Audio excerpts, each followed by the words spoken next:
저를 따라서 힘차게 외쳐주시기 바랍니다. 우리는 사람 눈치나 보면서 사는 사람이 아니고 하나님 눈치 보며 사는 사람들입니다.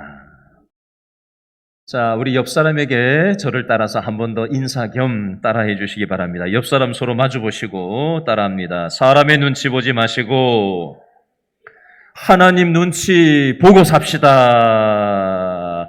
아멘. 믿음을 받읍시다. 우리 유치하지만 한번 따라할까요? 손을 한번 이렇게 들어주시겠어요? 옆 사람 모시고 잘 오셨어요. 몸을 확 돌려가지고 좌우로 앞뒤로도 멀리도 오랜만에 보이시는 분도 있고요. 예, 잘 오셨습니다. 우리는 창세기 37장부터 요셉에 대해서 37장에서 두 번을 요셉 얘기를 했고 지난주와 오늘 39장을 세 번째와 네 번째로 요셉 이야기에 대해서 살펴보고 있습니다. 자, 지금까지 내용 중에 요셉의 나이가 밝혀진 부분이 창세기 37장 2절에 보면 나오는데 빨리 넘겨보세요. 37장 2절에 보니까 요셉 나이가 몇 살이라고 써 있어요? 17세, 17살짜리 요셉이 나와요. 요셉이 17살 때 어떤 일이 있었죠? 여러 가지 일이 있었지만 자기 형들이 돈 받고 요셉을 인신매매를 해서 요셉이 창세기 37장 28절에 보니까 미디안 사람, 이스마엘 사람 상인들한테 팔려서 북아프리카 거점 도시였던 이집트, 애굽의 노예로 보디발의 집으로 팔려가게 됩니다. 37장 28절, 37장 36절, 39장 1절에 보니까 그 내용이 나와 있어요. 두 번째로 요셉의 나이가 기록된 내용이 창세기 41장 46절에 나오는데 빨리 넘겨보세요. 41장 46절에 보니까 요셉이 이집트 애굽의 총리가 되는데 이때 나이가 몇 살이라고 41장 46절에 나와 있죠? 30살, 30살이 됐어요. 자, 그러면 이집트의 총리가 된 30살에서 37장 2절에 나오는 17살을 빼면 30 빼기 17을 하면은 몇 살이 나와요? 13이 나오죠. 13년 동안 요셉은 어디서 뭘 하고 살았을까요? 그 내용이 지난주 본문과 오늘 본문인데요. 39장 내용인데요. 자, 요셉은 이 13년 동안 노예 생활을 했고요. 그리고 오늘은 성폭행 미수범으로 이제 혐의가 씌워져서 감옥 생활을 하게 됩니다. 요셉의 13년은 노예 생활, 감옥 생활이었습니다. 여러분, 감옥 생활 해본 적 있으세요? 노예 생활 해본 적 있으십니까? 아까 방금 없어요 이렇게 얘기하시는 분이 방금 있었는데, 자, 그럼 질문을 바꿔보겠습니다. 여러분, 물리적인 감옥만 감옥일까요? 물리적인 노예 생활만 노예 생활일까요? 혹시 아침에 딱 일어나서 직장 좀 안 가고 살 수 없나? 왜 이 사는 게 감옥 같으냐? 그런 생각 해본 적 있으세요? 왜 이렇게 내 가족으로부터 내가 좀 벗어날 수 없나? 우리 가족이 무슨 나를 얼고 매는 것 같아. 무엇인가 직장에 매여 살고 가정에 매여 살고 무엇인가 매여 사는 게 그런 정신으로 살아간다면, 누군가에 종속돼 살아간다면 이런 표현도 있더라고요.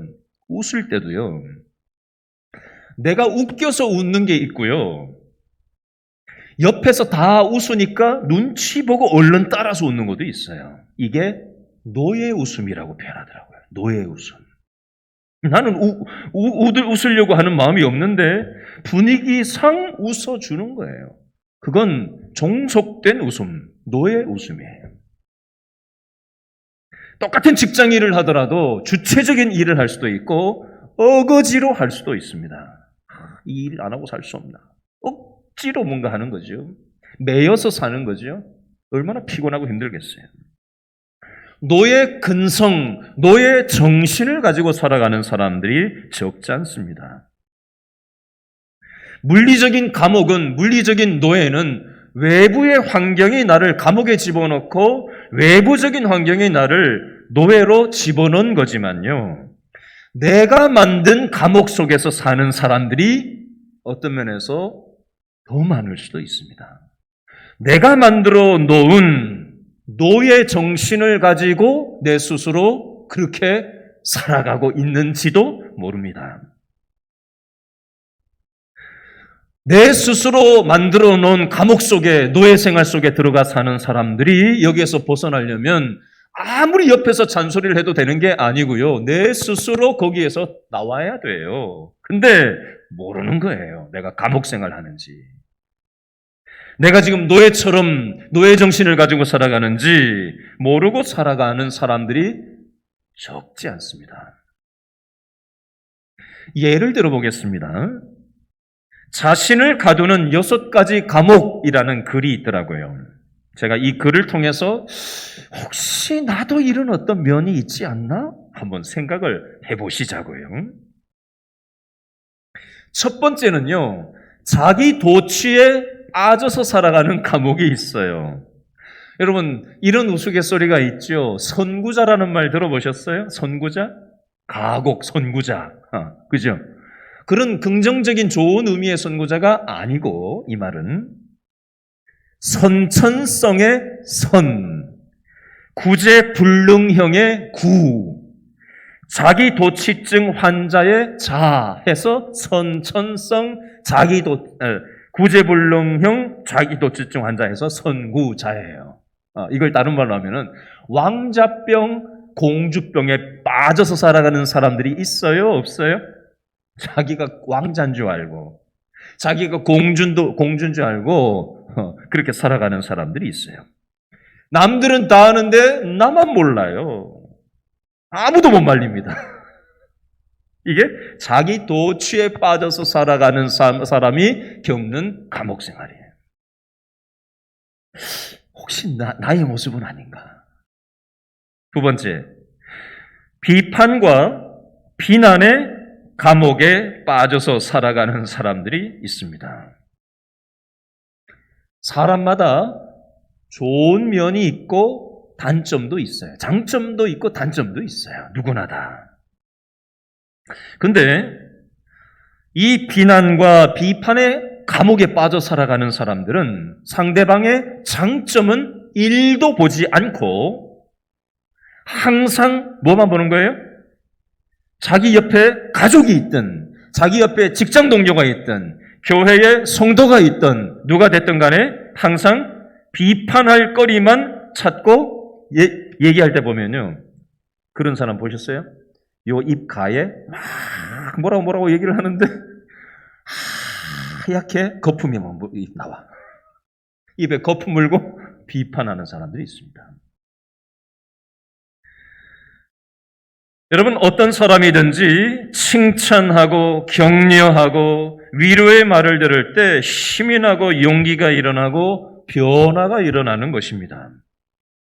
만약에 혹시 나와 가까이 있는 사람들이 식구든 직장 동료든 교회 성도이든 간에 혹시 내가 상대방의 장점은 1도 항상 생각하지 않고 항상 거품 물고 부정적인 얘기만 하고 비판거리만 찾고 있지는 않는지, 여러분, 그러다 보면 인간관계가 어떻게 될까요?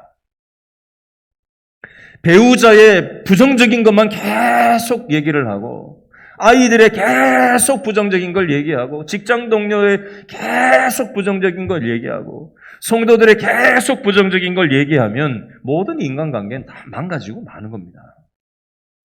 혹시 내가 그 비판과 비난의 감옥 속에 갇혀 살아가는데 내가 그걸 모르고 살아가고 있는 건 아닌가? 생각해 보자는 거예요. 세 번째는요, 절망이라는 이름의 감옥이 있어요. 절망. 좀 전에 하고 비슷한데요. 항상 이 사람은 부정적으로 생각해요. 가는 데마다 부정적으로 바라보다 보니까 모든 매사가 희망이라는 걸 찾을 수가 없어요. 세상이 온통 그냥 부정적으로 보이는 거예요. 그 입에서 뭐가 나오겠어요? 불평밖에 나올 게 더 있겠어요? 유명한 고전을 쓴 단테라는 사람이 쓴 신곡이라는 유명한 고전 책에 보니까 이런 표현이 나와요. 지옥을 이 책에서는 뭐라고 설명하느냐? 희망이 사라진 곳이 바로 그곳이 지옥이다. 여러분, 이 절망이라는 이름의 감옥에 사는 사람은 늘 절망을 품고 희망이 없는 채 살아가기 때문에 현재 지옥을 살아가는 거예요. 혹시 내가 절망이라는 감옥에서 지옥에서 살아가고 있는 건 아닌가? 한번 생각해 봤으면 좋겠어요. 네 번째, 과거 지향의 감옥에서 사는 사람들이 있습니다. 무슨 말만 하면은 옛날은 이렇게 좋았는데 지금은, 옛날에는 어땠는데 지금은 점점점. 여러분, 이렇게 되면요, 현재를 낭비하면서 살게 됩니다. 과거만 생각하는 거예요. 과거 좋았던 것만 생각하는 거예요. 그러면 현재에 집중을 못해요. 그러면 현재를 낭비하게 돼 있습니다. 그러면 내일은 없는 거죠. 오늘이 죽은 오늘이 돼버리는 겁니다. 내일은 생각할 것도 없는 거죠. 혹시 내가 과거 지향의 감옥에 갇혀 살아가는 건 아닌가? 다섯 번째, 부러움의 감옥에 갇혀 사는 사람들도 있어요. 이웃집의 밥그릇에 콩이 굵어 보인다. 이런 말 들어보셨어요? 이웃집의 밥그릇에 담겨있는 콩은 굵어 보이고 내 밥그릇의 콩은 가늘어 보인다. 남의 게 좋아 보인다 이거예요. 내 건 하찮아 보이고 남의 건 좋아 보이는 거예요. 여섯 번째, 질투의 감옥이 있어요. 질투의 감옥. 한국 사람들한테 이 질투가 많다는 말이 있는데요. 한국 사람들은 배가 고픈 건 참아도 배 아픈 건 못 참는다. 이런 말이 그냥 나온 말은 아니겠죠. 내가 못 되는 것보다 남 잘 되는 것이 배가 더 아프다. 나보다 조금 더 잘난 것이 있는 사람은 자꾸만 끌어내리고 싶고 헐뜯고 싶고 그런 마음이 올라와요. 이게 바로 질투의 감옥에 갇혀 살아가는 사람들입니다. 조정래라는 소설가가 쓴 천년의 질문이라는 소설 속에 이런 문장이 나옵니다. 인간이 신을 만들어 종교의 노예, 국가를 만들어 권력의 노예, 돈을 만들어 황금의 노예가 되었다. 거기다가 네 번째로 핸드폰을 만들어 스마트폰의 노예가 되었다. 질문하겠습니다. 나는 남 얘기하지 말고 나는 누구의 노예로 살아가고 있나? 무엇의 노예로 혹시 살아가고 있나? 한번 생각해 보시죠. 자, 오늘 우리가 읽었던 본문 창세기 39장 7절로 23절 오늘 본문에도 보면 무엇인가의 노예로 살았던 한 여인이 나옵니다. 누군지, 무엇의 노예로 살아갔는지 한번 생각해 봤으면 좋겠는데요. 자, 창세기 39장 7절 말씀 다 같이 한번 읽어볼까요? 시작. 그 후에 그의 주인의 아내가 요셉에게 눈짓하다가 동침하기를 청하니 10절 말씀도 읽어보겠습니다. 시작. 여인이 날마다 요셉에게 청하였으나 아멘. 요셉의 주인 보디발의 아내를 7절에서 그의 주인의 아내라고 표현을 한 겁니다. 이 요셉의 주인 보디발의 아내는 노예가 아니죠. 주인의 부인이니까 노예가 아니죠. 요셉은 노예예요. 요셉은 종입니다. 근데 종이 아니고 노예가 아닌 이 주인의 아내가 무엇인가 노예로 살아가는 흔적을 방금 우리는 7절과 10절에 읽었는데요. 제가 이런 노예라고 한번 정의를 내려보겠습니다. 한번 따라합니다. 욕망의 노예. 이 보디발의 부인 요셉의 안주인은 요셉의 그 마님은 욕망의 노예로 살았어요. 요셉을 볼 때마다 눈짓을 하면서 같이 잠을 자자고 청하는 거예요.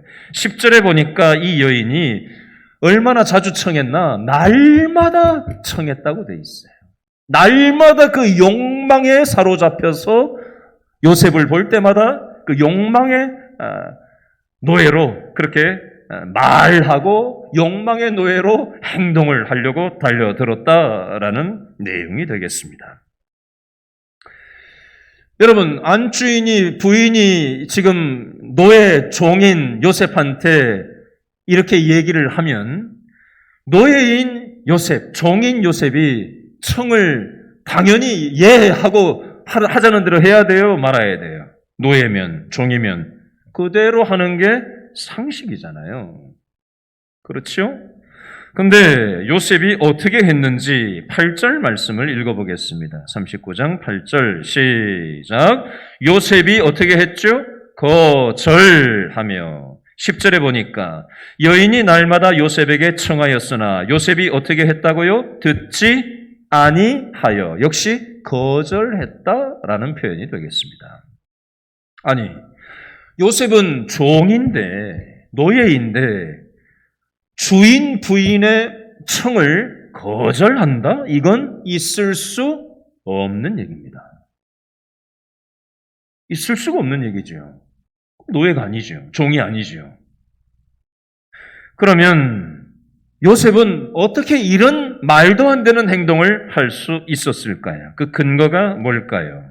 8절과 9절 말씀을 묶어서 읽겠는데요. 9절 끝에 핵심 내용이 나옵니다. 생각하시면서 8절, 9절 말씀 다 같이 읽겠습니다. 시작. 요셉이 거절하며 자기 주인의 아내에게 이르되 내 주인이 집안의 모든 소유를 간섭하지 아니하고 다 내 손에 위탁하였으니 이 집에는 나보다 큰 이가 없으며 주인이 아무것도 내게 금하지 아니하였어도 금한 것은 당신뿐이니 당신은 그의 아내임이라. 그런즉 내가 어찌 이 큰 악을 행하여 밑줄 그으세요? 누구에게? 하나님께 죄를 지으리까. 밑줄 쫙 그어놓으세요. 하나님께 죄를 지으리까. 요셉이 안주인의 청을 날마다 청하는 이 청을 정확하게 거절할 수 있었던 뿌리 근거는 하나님이 지금 다 보고 계신다 이거였어요. 아무도 안 보지 않냐? 남들 다 그렇게 하지 않냐? 너 내 말 들으면은 내가 너 뒤를 봐줄 수 있다. 별 얘기를 다 했을 겁니다. 그러나 요셉은 사람 눈치 살피면서 행동하지 않았습니다. 하나님이 지금 보고 계신다. 내가 어려움에 처할지라도 어떤 일이 생길지라도 하나님이 원하시는 내가 결정과 선택을 하겠다라고 지금 행동의 근거가 하나님께 죄를 지을 수 없다라고 얘기하고 있습니다. 예를 들어보겠습니다. 책 중에 이런 책 제목이 있어요. 따라합니다. 아무도 보는 이 없을 때 나는 누구인가? 이게 책 제목인데요. 미국에 있는 유명한 빌 하이빌스라는 목사님이 쓰신 책 제목이에요. 아무도 보는 이 없을 때 나는 누구인가? 그 책 중에 이런 대목이 나와요. 목회자니까 대부분의 시간을 교회에서 보낼 거잖아요. 그렇죠? 근데 교회에 이제 업무를 보고 또 뭐 이렇게 일 처리를 하고 이제 뭐 이렇게 저렇게 하겠죠. 많은 것들을 하겠죠. 근데 한 번은 이런 일이 있었대요. 한번 가만히 자기가 생각을 해보니까 개인적으로 편지를 붙일 때 우표를 이제 붙이잖아요. 그죠? 우표를 붙이는데 교회 돈으로 우표를 구입했던 우표를 사적으로 사용한 것에 대해서 이거 내가 잘못 행동했다라는 게 뒤늦게 생각이 났대요. 그래서 회개하고 기도했다라는 표현을 책에 기록된 걸 제가 본 적이 있어요. 아니 뭐 그거 우표 하나 뭐 돈 몇 푼 한다고 그렇게 생각할 수 있죠. 뭘 그거 가지고 그렇게까지 뭐 쪼잔하게 그러나 이렇게 생각할 수도 있을 겁니다. 그러나 작은 거지만 공과 사는 구별해야 되고 교회 돈과 사적인 돈은 선이 명확할 필요가 있습니다. 이 빌 하이빌스 목사님 마음속에 아무도 모르겠지만 이거 별거 아니지만 하나님께서 보고 계시는데 내가 이 선을 명확하게 하지 않았다라는 게 찔림이 왔고 회개하고 자신을 돌아보는 마음이 있었다는 겁니다. 어떤 면에서 요셉이 지금 아무도 안 보는데 나하고 잠자리를 자면 너 뒤를 봐주고 그렇게 네가 편안하게 노예 생활 종살이를 할 수 있다라고 얘기를 했어요. 요셉은 지금 한창 피가 끓는 20대였단 말이죠. 그리고 아무도 없는 타국에서 고향 땅을 떠나서 일가 친척 하나도 없는 이 타향살이 속에서 얼마나 외롭고 힘든 세월을 보냈겠냐고요. 그러면 피가 끓는 20대 이 청춘에, 그죠? 이집트 이 시위대장의 부인이면요, 굉장히 예쁘고 매력적인 여인이었을 겁니다. 그러면 뒤를 봐준다고 별 얘기를 다 하고 이렇게 하고 아무도 지금 없는 상황인데 눈 찔끔 감고 그렇게 남들 다 하는 방식으로 하기가 쉬웠을 거라고 보여집니다. 그러나 요셉은 하나님 앞에서 내가 그런 행동을 할 수 없다라고 거절하고 날마다 거절하는 모습이 나와 있습니다. 여러분, 저와 여러분도 마찬가지예요. 지금 성적인 부분을 얘기하는 거지만 얼마나 유혹이 많은 세상을 살아갑니까? 그죠? 사단은 지금 보디발의 아내가 날마다 요셉한테 잠자리를 하자고 청했던 것처럼 사단의 세력은 우리가 하나님 뜻대로 살아가지 못하도록 우리의 사람마다 약점이라는 게 있어요. 성적인 게 약한 사람이 있고요. 돈 문제가 흐린 사람이 있고요. 또 이거 안 된다. 이걸 잘 거절을 또 못하는 사람들이 있어요. 직장 생활하다 보면 이거는 아니다라고 얘기를 해야 될 부분들 남들 다 그렇게 하니까 또 그냥 함께 묻어서 가는 사람마다 약한 부분들로 사단은 끊임없이 순간마다 날마다 하나님의 뜻을 저버리고 내 욕망대로 유혹에 빠지도록 계속해서 사단은 이 보디발의 아내처럼 요셉에게 달려들었던 보디발의 아내처럼 사단은 우리의 약점을 계속해서 달려들어서 하나님 중심으로 살지 못하고 내 감정대로 살게 만들고 노예적인 생각을 가지고 살게 만들고 그렇게 달려든다는 거예요. 이럴 때 하나님께서 나를 보고 계신다. 이 정신이 없으면 우리는 선을 넘어갈 수 있는 연약한 존재라는 사실을 우리가 생각해 볼 필요가 있습니다. 자, 뜻대로 되지 않으니까 이 보디발의 아내가 어떤 짓을 하는지 14절 말씀과 17절 말씀을 통해서 확인을 해보겠습니다. 두 가지 반복되는 단어가 나오는데요. 자, 14절 말씀 다 같이 읽어볼까요? 시작. 그 여인의 누구를? 집사람들을 불러서 그들에게 이르되 보라 주인이 누구를? 히브리 사람을 누구에게? 우리에게 데려다가 누구를? 우리를 희롱하게 하는도다. 그가 나와 동침하고자 내게로 들어오므로 내가 크게 소리 질렀더니. 아멘. 17절도 읽어볼까요? 시작. 이 말로 그에게 말하여 이르되 당신이 우리에게 데려온 히브리 종이 나를 희롱하려고 내게로 들어왔으므로. 아멘. 자, 방금 14절, 17절 읽었는데 두 단어가 반복적으로 나오는 게 있습니다. 제가 괜히 강조하는 게 아니에요. 14절에 보니까 둘째 줄에 어떤 사람? 히브리 사람. 17절에 히브리 종이라는 표현이 나와요. 현재 여기는 이집트라는 나라예요. 이집트라는 나라. 히브리 민족은 이스라엘을 얘기하는 거예요. 이스라엘에 살던 히브리 종, 히브리 사람인 이 요셉을 14절에는 뭐라고 얘기했어요? 주인이 히브리 사람을 우리에게 데려다가 우리를 희롱하게 만들었다라고 얘기합니다. 누구 때문에 이렇게 됐다는 거예요? 주인, 보디발, 남편이 어디서 그냥 시부리 종을 하나 사가지고 와가지고 일이 이렇게 돼버렸다라고 하면서 자기가 잘못한 건 싹 빼고 누구한테 책임 추궁을 하는 거예요? 남편 탓하고 있는 거예요. 싸울 때 보면 이러죠. 그죠? 부부싸움 할 때 나도 잘못한 게 조금 있는데 그냥 남편한테 그냥 다 잘못이라고 남편 탓하고 아이들 탓하고 직장에서 직장 동료 탓하고 상사 탓하고 저 부하 직원 때문에 이렇게 동료 때문에 이렇게 됐다고 하고 이 지금 보디발의 아내가 남편 탓하고 있는 얘기가 나오는 거예요. 그리고 또 한 단어가 나와요.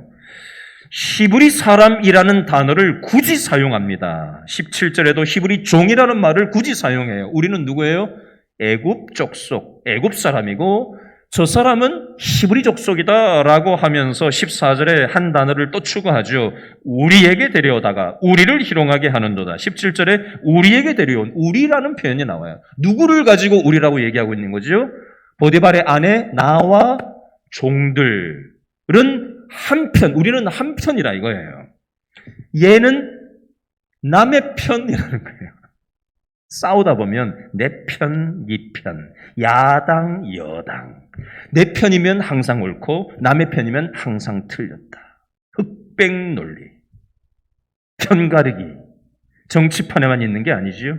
부부싸움 할 때도, 부모 자식 간에 다툴 때도, 직장 동료 간에도, 교회에서도 내 편이면 항상 옳고 이게 하나님의 뜻이냐 아니냐가 아니라 내 편이면 항상 옳고 내 편이 아니고 남편이면 무조건 틀렸다.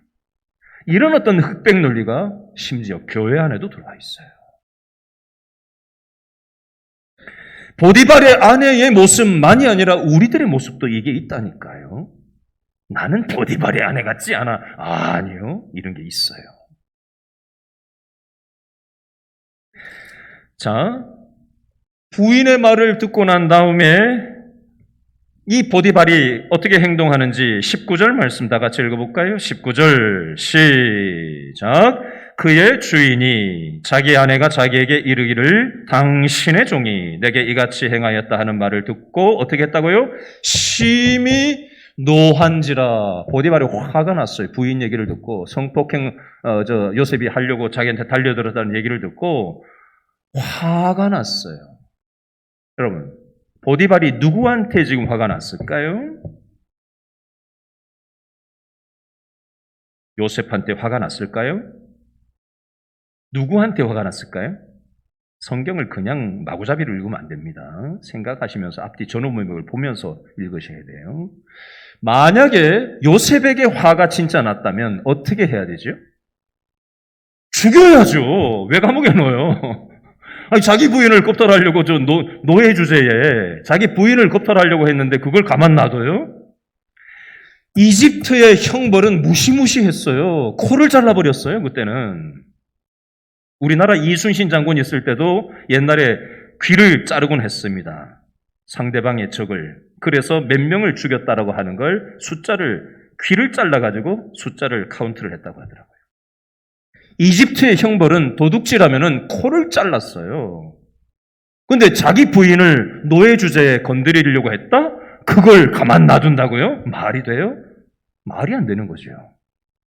지금 보디발이 그의 주인이 심히 노한 건 누구한테 화났다는 얘기예요? 요셉이? 아니에요. 누구 때문에 화난 거예요? 부인 때문에 화난 거예요. 자기 입장이 뭐가 되냐고요? 지금 소문이 쫙 퍼졌을 거라고요. 이집트 상류층에 소문이 그냥 싹 삽시간에 돌았을 겁니다. 보디발 부인이 요셉을 어떻게 해보려고 하다가 누명을 뒤집어 씌워가지고 뭐 어쨌다. 아니야. 그 요셉이라는 사람이 그 종인데 아무도 안 볼 때 어떻게 하려고 했던 거야. 뭐 이런저런 얘기가 돌았겠죠. 뭐가 진짜냐. 만약에 보디발이 부인에 대해서 믿지 못했다고 하더라도 아무 처벌을 행정적으로 요셉한테 무언가를 하지 않았다면 어떻게 됐을까요? 보디발의 입지가 어떻게 됐을까요? 정치적으로. 이집트의 최대 제국의 핵심 권력자인데 이 성추문이 자기 부인이 요즘 우리나라도 이제 대통령 선거 앞두고 있잖아요. 근데 대통령 후보자 부인이 성추문 일으키고 이렇게 된다면 그거 지지율이 확 떨어지지 않겠어요? 안 그래요?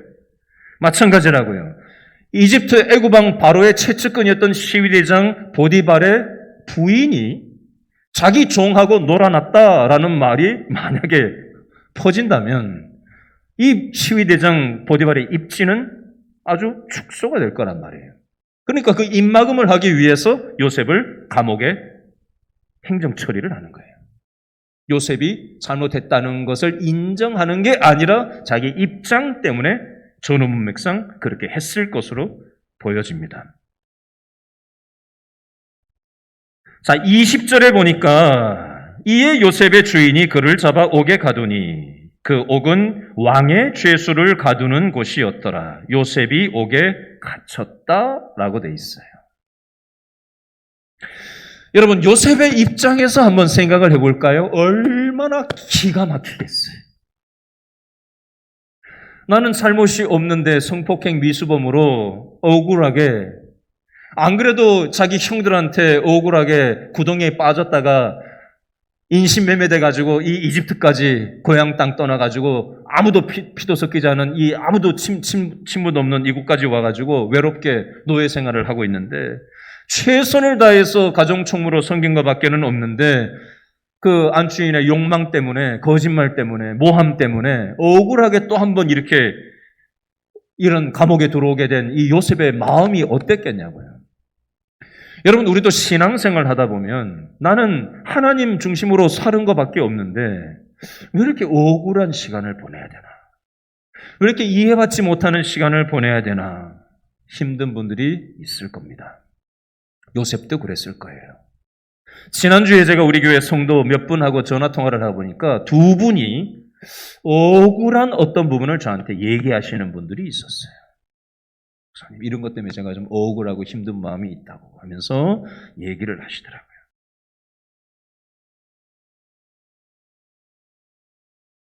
여러분, 요셉은 하나님 중심으로 살았던 것밖에는 잘못한 게 없어요. 그런데 지금 억울함을 당하고 또 억울함을 당하고 있어요.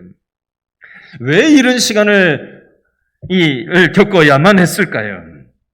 만약에 창세기 37장 2절에 나오는 요셉이 17살 때 채색 옷을, 왕들이나 입고 다니는 채색 옷을 입고 철부지같이 그렇게 계속 돌아다니고 형들의 입장은 생각할 줄도 모르고 자기 입장만 고지곳대로 아버지 야곱한테 갖다 일러 바쳐가지고 형들이 안 그래도 요셉이 아버지 사랑을 독차지하고 있는데 철부지 같은 형들의 입장은 고려하지 않고 아버지한테 형들의 잘못을 일러 갖다 바치는 것 때문에 되게 미워하고 있었단 말이죠. 근데 꿈을 꿨어요. 모든 형들, 아버지가, 엄마가 요셉한테 절을 하는 꿈을 17살 때 꿨다는 얘기까지 막 하는 거예요. 여러분, 요셉이 감옥 생활을 하고 요셉이 노예 생활을 하게 된 데는 요셉의 철부지 같은 미운 짓을 한 것도 일면 영향이 있었을 수 있습니다. 만약에 요셉이 그렇지 않았다면 하나님은 또 다른 제3의 방법을 통해서 요셉을 훈련하셨을 겁니다. 그러나 요셉의 철부지 같은 그 면모 때문에 그것이 형들의 미움과 맞물려서 구덩이에 빠뜨리고 마침 그곳에 노예 상인들이 지나가는 것과 연결된 방식이 채택된 것이지. 하나님은 저와 여러분들을 사용하시려면 우리를 다듬으세요. 연단하세요. 우리를 단단하게 만드셔야 합니다. 그래야 믿음 안에서 쓰임을 받을 수 있죠. 그러니까 하나님께서는 요셉의 철부지 같은 면, 형들의 미움을 합작 작품으로 사용하셔서 구덩이에 빠뜨리고 노예 생활을 하게 하시고 감옥에 또 집어넣으시는 거예요. 감옥이 일반 감옥이 아니죠. 정치범들이 드나드는 곳이, 장관급들이 드나드는, 왕의 장관급들이 드나드는 감옥에 요셉이 들어갔어요. 거기에서 또 총무로 역할을 하는 거예요. 그러면서 뭘 배울까요? 정치 수업을 하는 거죠. 문학의 거물들도 잡혀 들어왔을 겁니다. 의료계 거물급들도 잡혀 들어왔을 겁니다. 이집트의 각계각층의 거물급들이 그 감옥에 드나들었을 거예요. 거기서 수년 동안 핵심적인 일을 하면서 그 사람들이 왜 들어왔는지, 정확하게 이집트의 수많은 중요한 굵직굵직한 일들을 수업을 받으면서 이집트의 총리로 되기 위한 수업을 감옥 속에서 하나님께서는 겪게 하셨습니다. 억울한 노예 생활, 억울한 감옥 생활로 들어갔어요. 20절 끝에 보니까 요셉이 옥에 갇혔으나, 영어 성경으로는 그러나라는 말이 있는데 한글 성경에는 잘 애매하게 돼 있는데요. 옥에 갇혔다가 아니라 옥에 갇혔으나 그러나 21절에 여호와께서 요셉과 함께 하셨다. 23절에도 보니까 여호와께서 요셉과 함께 하셨다. 그래서 범사에 형통하게 하셨다. 억울한 노예 생활, 억울한 감옥 생활이 있었지만 그러나 하나님께서 요셉과 함께 하셨고 그러나 요셉과 하나님이 함께 하셨다라고 되어 있습니다. 마지막 로마서 8장 28절 말씀을 제가 읽어드리겠습니다. 로마서 8장 28절 이런 말씀은 암송을 해놓으시면 참 좋습니다. 우리가 알거니와 하나님을 사랑하는 자, 곧 그의 뜻대로 부르심을 입은 자들에게는 모든 것이 합력하여 선을 이루느니라. 어떤 분이 이 대목에서 이렇게 표현을 해놨어요. 제가 그대로 한번 읽어드려 볼게요. 요셉은 할 수 없어서 버텨냈을 겁니다. 미치고 환장했을 겁니다. 도무지 이해가 안 되는 길로 요셉은 잡혀왔습니다. 요셉이 할 수 있는 것은 엉엉 울고 한숨 쉬고 비명 지르는 것밖에는 없었을 겁니다. 도대체 왜 노예 생활을 내가 겪어야 했는지, 왜 성폭행 미수범으로 몰려서 감옥 생활을 해야 했는지 요셉은 이해할 수 없었어요. 너무 힘들었어요. 그러나 우리가 알거니와 하나님을 사랑하는 자, 곧 그의 뜻대로 부르심을 입은 자들에게는 이 모든 것이 합력하여 선을 이룬다라고 되어 있어요. 시편 105편 17절로 19절 읽어드리겠습니다. 시편 105편 17절로 19절. 그가 한 사람을 앞서 보내셨으며 요셉이 종으로 팔렸도다. 그의 발은 착고를 차고 그의 몸은 쇠사슬에 매였으니 곧 여호와의 말씀이 응할 때까지라. 그의 말씀이 그를 단련하였도다. 요셉이 종으로 노예로 팔려왔지요. 감옥 생활 했지요. 그러나 이 모든 것이 하나님의 말씀이 응할 때까지 하나님의 말씀이 그를 요셉을 단련하는 시간, 우리를 단단하게 하는 시간이라는 겁니다. 질문합니다. 요즘 어떤 것 때문에 억울하신 분 계세요? 아무도 내 마음을 몰라준다고 생각하시는 분 계십니까? 여러분, 사람한테는요, 얘기를 해야, 이 사람이 이래서 이렇구나, 저래서 저렇구나, 얘기를 안 하면 몰라요. 근데 얘기를 해도 잘 이해를 못하는 사람들도 있어요. 근데 우리가 사람들한테 우리 속을 다 열어보이고 다 얘기할 수 없잖아요. 근데 하나님께서 우리의 억울함을, 요셉의 억울함을 알고 계세요. 억울할 때 우리는 감정적으로 행동하고 싶다고요. 내 생각대로 하고 싶다고요. 상대방이 한 대로 내 방식으로 무언가를 하고 싶다고요. 그런데 제가 부탁드립니다. 억울할 때 사람 보고 무언가를 선택하고 결정하지 마십시오. 감정적으로 무언가 선택하고 결정하지 마십시오. 내가 지금 하는 말, 행동이 하나님이 보시기에 과연 기뻐하실 만한 말과 행동인가를 중심으로 선택과 결정을 내려야만 합니다. 안 그러면 망가지게 돼 있어요. 내 자신의 영혼도, 나와 관련된 사람들도, 내가 하는 일도 뭔가 망가지고 갇히고 매이게 되어져 있습니다. 내 스스로 그걸 못 느낄 뿐이에요.